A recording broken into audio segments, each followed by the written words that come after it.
Olá, psicoestudiosos, sejam muito bem-vindos a mais um vídeo. Eu sou o Eric Oliveira e você está no Psicoestudos.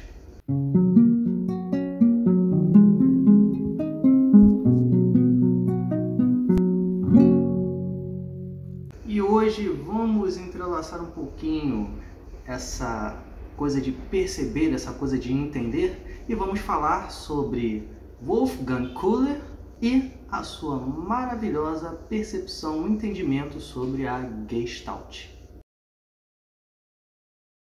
Mas antes, não se esqueçam de se inscrever no canal. Lembra que toda semana eu estou postando um vídeo novo sobre um teórico novo, alguma curiosidade, alguma coisa assim, mas vamos devagar. E também todo dia, basicamente todo dia, de segunda a sexta, de segunda a sábado, os dias que eu posso, os dias que eu consigo, eu estou sempre postando um short, uma coisa interessante, uma curiosidade, algo legal para vocês verem e até mesmo para vocês refletirem e saírem da mesmice e verem coisas novas e mais legais. Então, pessoal, vamos embora para o vídeo. Bom, começando a falar de Wolfgang Köhler, nada melhor do que começar pela história do cara, e simplesmente um cara bem interessante. Ele nasceu na cidade de Ravel, na Estônia, em 21 de janeiro de 1887. Tinha um irmão e várias irmãs. E seu pai, como bom estudioso, bom acadêmico, ele sempre incentivou seus filhos, principalmente o Köhler, a estudar, a explorar e tentar aprender o máximo possível a serem pessoas bem aplicadas, principalmente no conhecimento da arte. Quando Wolfgang tinha apenas 6 anos, sua família se mudou para a Alemanha, onde o futuro pesquisador permaneceria durante boa parte da sua vida. A formação universitária de Wolfgang foi grandiosamente exponencial. Ele passou pela Universidade de Tübingen, de Bonn e mais tarde pela Universidade de Berlim. Durante sua estadia nos ensinos superiores, ele esteve em contato com muitas matérias diferentes e ficou basicamente muito curioso e muito entusiasmado com a biologia, a física e a nossa amada psicologia. Wolfgang recebeu seu doutorado em psicologia no final do ano de 1909, na Universidade de Berlim. Recém-graduado, ele começou a trabalhar no Instituto Psicológico de Frankfurt. Primeiro, é claro, ele assumiu o posto de assistente, mas logo mais ele conseguiu começar a trabalhar como professor. Foi aí que ele teve contato com Max Weitermann, que também veremos em um outro vídeo, Kafka, que também veremos em um outro vídeo, quando falarmos um pouquinho mais sobre Gestalt. Em 1912, ele acabou se casou com a artista Erika Achenbach. E logo em seguida, um ano depois de ter se casado, ele foi nomeado diretor do Centro de Pesquisa de Monos Anthropoformos na Academia de Ciências Aplicadas de Tenerife, em Preußen. A partir daí, sua vida mudou completamente. O que isso quer dizer? Quer dizer que ele começou a trabalhar com símios, com macacos, sejam chimpanzés ou qualquer outro tipo de macaco, de símio que ele pudesse trabalhar. E aí a gente começa a desenrolar um pouquinho o que de fato ele trabalhou a fundo. Bom, pensando um pouquinho no trabalho de Wolfgang Köhler, vamos partir do princípio do trabalho dele em si. Ou seja, o que de fato ele desenvolveu, o que fez ele ficar tão marcante e fez a Gestalt nascer em si, ser apresentada a nós. Através do seu livro, através da sua obra, A Mentalidade dos Macacos, que foi lançado em 1925, ele traz um pouquinho da sua experiência de como é que ele conseguiu desenvolver o que hoje a gente chama de insight dentro da psicologia.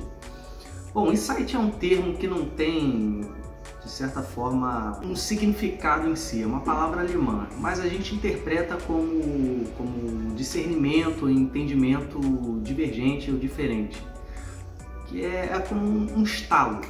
E como é que foi o trabalho de Köhler a princípio disso? Bom, ele trabalhava com símios, com macacos.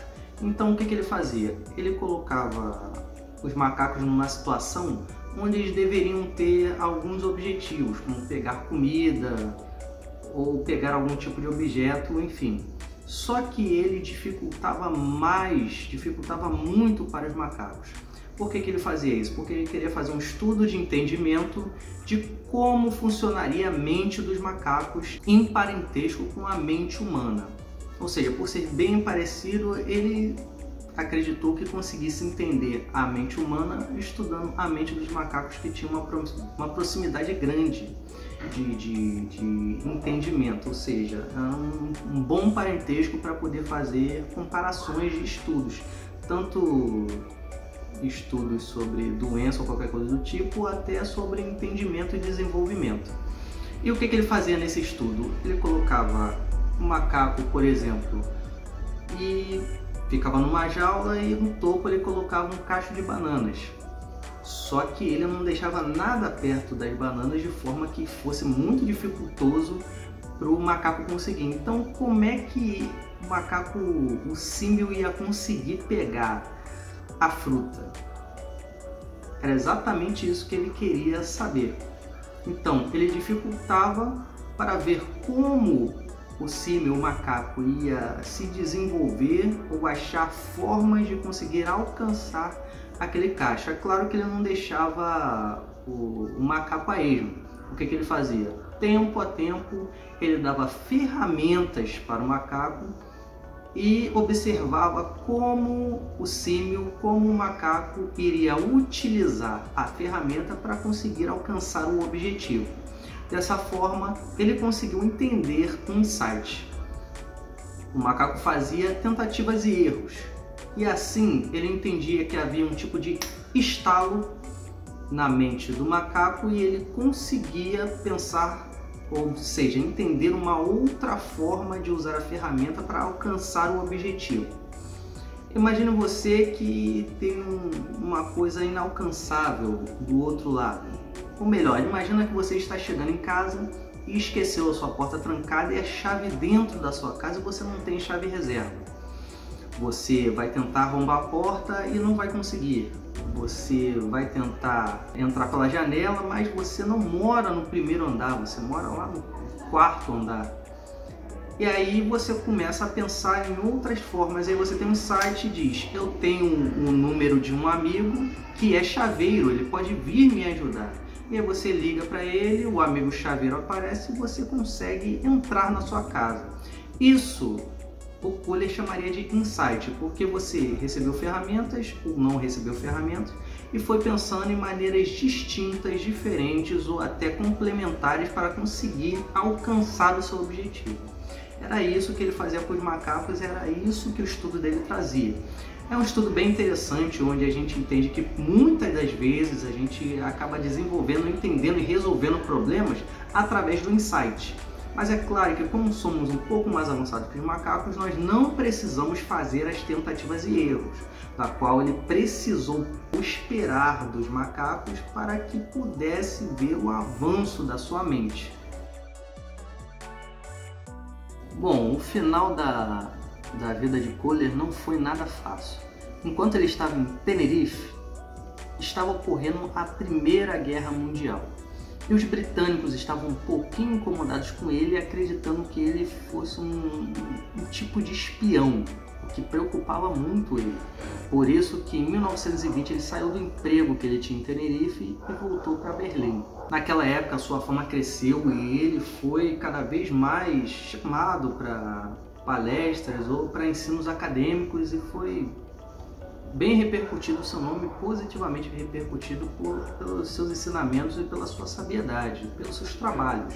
Bom, Wolfgang falava clara e abertamente contra o nacionalsocialismo, então ele acabou arranjando problemas e um pouquinho antes de começar a Segunda Guerra Mundial ele acabou emigrando para os Estados Unidos para poder manter sua segurança e de sua família também. Bom, chegando lá, por causa de sua fama, ele foi contatado e logo ele acabou se tornando professor nas universidades de Princeton e Dartmouth. Em 1959 ele foi nomeado presidente da APA, a Associação Americana de Psicologia.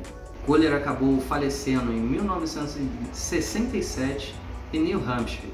Bom, e sabemos que o seu conceito de insight dentro da psicologia é válido até hoje, inclusive explica muitos dos acontecimentos e acontecimentos repentinos e coisas repentinas que acabamos usando nossa mente para pensar. É claro que as ideias já estão lá adormecidas e a gente acaba desenvolvendo elas aos poucos, entendendo logo mais.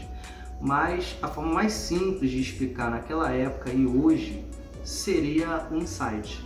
Bom, seus trabalhos mais conhecidos são Teste de Inteligência em Antropóides, que foi publicado em 1917, Dinâmica em Psicologia, foi publicado em 1940, e também contamos com a Psicologia da Forma, que foi publicado em 1947, e por fim Conexões Dinâmicas em Psicologia, que foi publicado em 1959. Bom, então foi tudo isso sobre Wolfgang Köhler. Foi um grande senhor, um grande estudioso. Espero que vocês tenham gostado do vídeo, entendido um pouco mais sobre Köhler. Espero que eu continue vendo os outros vídeos, que eu vou postar muito mais sobre teóricos e muito mais sobre outras questões e curiosidades da psicologia. Então aguardo vocês no meu próximo vídeo, um enorme abraço e até a próxima.